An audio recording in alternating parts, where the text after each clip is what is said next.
How to detach and not care. The art of letting go. Have you ever felt emotionally drained by other people's actions? Have you ever found yourself obsessing over things you can't control, feeling weighed down by the expectations of others or the need to please everyone? What if you could simply detach yourself from the chaos, find peace, and stop caring so much about the things that drain you? It sounds too good to be true, right? But here's the thing, detaching doesn't mean becoming cold or indifferent. It's about reclaiming your energy and emotional well-being. It's about creating space for yourself and letting go of the emotional clutter that weighs you down. So, why is detachment so powerful? And more importantly, how can you practice it? Why detach? Imagine this. You're carrying a heavy bag, packed with other people's opinions, expectations, and judgments. Every day, you wake up and add more to the load. Someone's problem, a guilt trip, a need to be liked. Over time, it gets harder to breathe, to walk, and to move forward. That's what happens when you care too much, when you let everything and everyone determine your mood and emotional state. The truth is, we are taught from a young age to care about what others think, about fitting in, about pleasing people. But in doing so, we forget something important. We don't owe anyone our emotional energy. You don't need to be everyone's savior, nor do you need to spend every waking moment worrying about other people's drama. It's exhausting, it's draining, and ultimately, it stops you from being the best version of yourself. Detaching is not about abandoning people. It's about protecting your peace. It's about choosing not to give your energy to things that don't serve you, to things that only leave you feeling empty. It's about understanding that you matter just as much as everyone else. The power of saying no. One of the first steps to detaching is learning how to say no. This word, simple as it is, has the power to free you from the expectations of others. You don't need to explain yourself or apologize for choosing yourself. The more you practice saying no, when something doesn't align with your values or needs, the more you'll feel empowered. Why does saying no matter? Because every time you say yes to something you don't truly want or feel compelled to do, you're sacrificing your own time, energy, and emotional space. And this is where you start to lose yourself. You start to care too much about how others feel, about being liked or accepted, and you forget that your own needs are just as valid.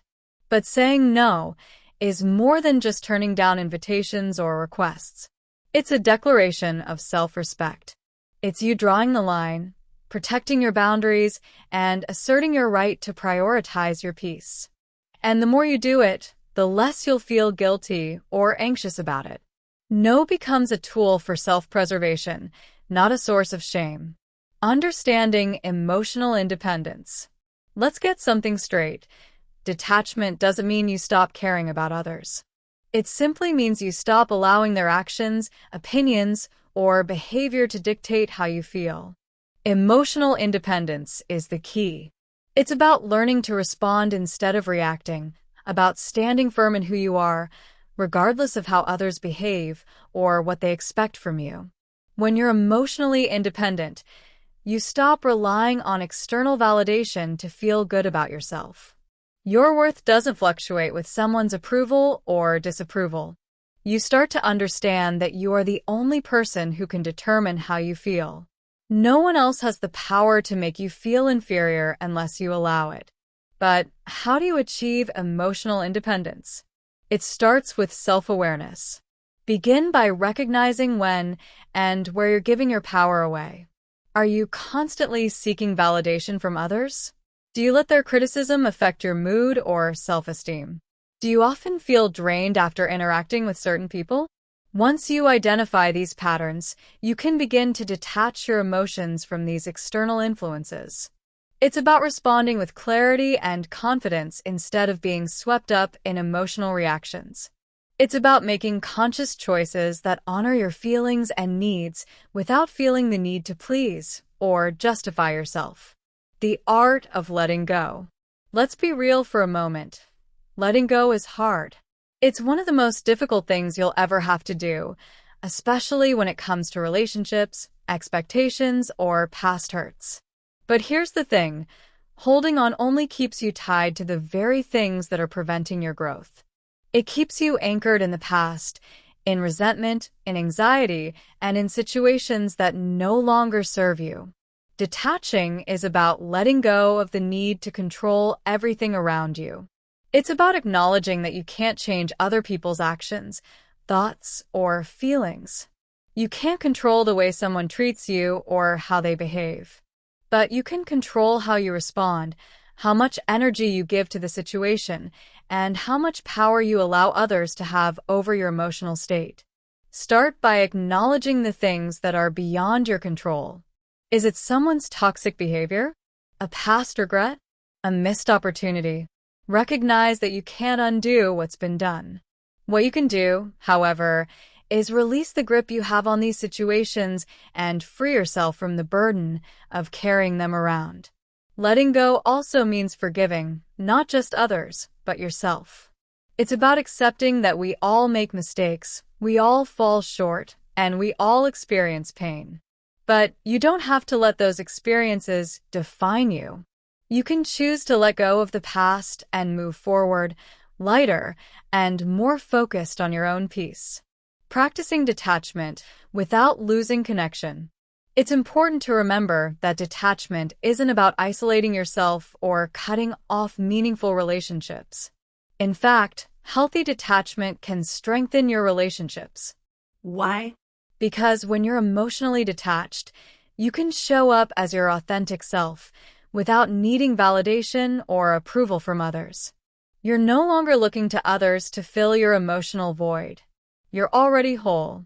When you practice detachment, you also learn how to engage in relationships without getting lost in them. You learn how to love and care without being consumed. You learn how to offer support without sacrificing your own well-being. And when you can do that, your relationships become more balanced, more genuine, and more fulfilling. Detachment doesn't mean you care any less. It means you care in a healthier, more sustainable way. You can still show up for others, support them, and be there for them, just without compromising your own mental, emotional, or physical health. And that's what makes detachment so powerful. It allows you to maintain connection while protecting your peace. The final step, reclaiming your energy. As you start to practice detachment, one of the most important things you'll realize is that you are reclaiming your energy. By no longer allowing other people's drama, expectations, or opinions to dictate your emotional state, you free up space for yourself. You free up time and mental space to focus on what matters most to you, your dreams, your growth, and your well-being. You get to decide where you invest it. And once you start protecting that energy, you'll find that you have more clarity, more peace, and more focus. You'll also find that the things that once seemed important, other people's opinions, the need to please, or the fear of rejection, become less and less relevant.